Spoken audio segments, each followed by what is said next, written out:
বহু পুরাণ, নারদ পুরাণ, মকন্দ ঋষি পুরাণ থেকে আরম্ভ করে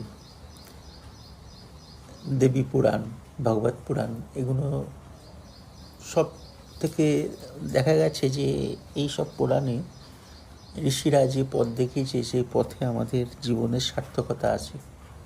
হ্যাঁ, তবে গ্রহর কিছু দাপট থাকে, সেই দাপট আমরা লেখাজোখা নিয়েই আসি, সেই লেখাজোখাকে বিনষ্ট করা যায় না। হ্যাঁ, কিছুটা তার রেশ কমানো যায়, সেটাই তারা বলছেন। এবং আমি যেটা খোঁজ করেছিলাম যে সবচেয়ে দ্রুত মনস্কামনা পূর্ণ হয় কিসে, তাতে দেখা গেছে যে গায়ত্রী মন্ত্র। দারিদ্র নাশের জন্য কি করা উচিত, হঠাৎ করে অসুবিধা পড়ে গেলে নবান্ন মন্ত্র করতে বলছেন।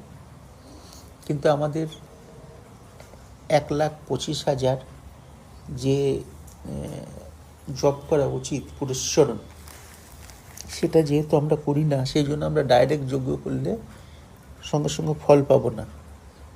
তাই আশ্রমে তোমাদের নারায়ণ প্রত্যেকটা করছে, কেন আমার তো বয়স হয়ে আসছে, আমি সবার জন্য করাটাও মুশকিল হবে। কেন এবার যেটা আমি উদ্যোগ নিয়েছি যে সবার জন্য করে আমি আস্তে আস্তে তো রিটায়ার করতে হবে সময়ের সঙ্গে, সেটাই করে যাচ্ছি এবং ভগবানের আশীর্বাদে নিশ্চিত সফল হবই। আর সবাইকেই বলবো, যখনই যে কোনো সমস্যা পড়বে, অর্থকরী তো নয়, সোজা এসে পুরস্চরণ করা থাকবে, যার নারায়ণের পুরস্চরণ করা থাকছে। আর আমি তো কালী পুজো পর্যন্ত ঠিক আছে করে দিতে পারবো।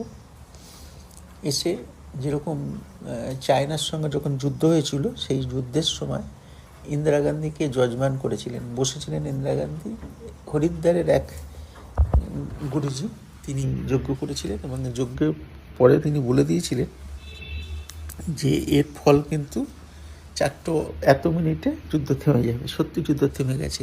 অটল বিহারী বাজপেয়ীর কাছে আমরা জানতে পারি যে একবার সুখা পড়েছিল, সেই সুখাতে বৃষ্টি হচ্ছিল না, তখন সবাই ওখানকার মুখিয়ারা সবাই মিলে একজন গুরুদেবকে ধরেন, তিনি এসে যজ্ঞ করেন এবং বৃষ্টি হয়, এমন বৃষ্টি হয় যে নৌকা চালাতে হয় শহরে।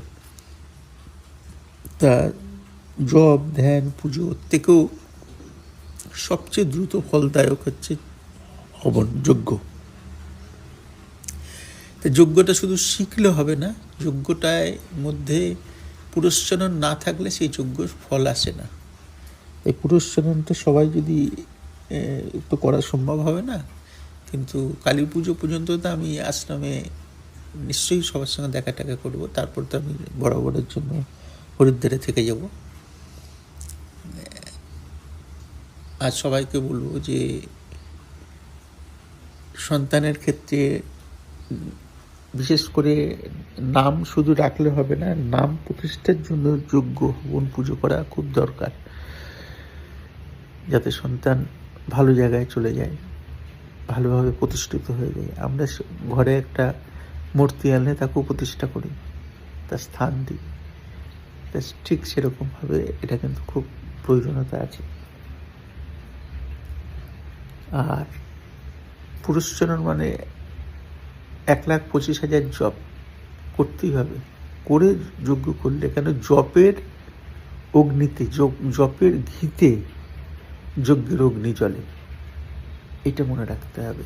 এবং আমি নিশ্চিত যে আমাদের আশ্রমের সকলের যারাই জড়িত আছে সকলের মঙ্গল হবেই হবে, কেন আমাদের উদ্যোগ, আমাদের চেষ্টা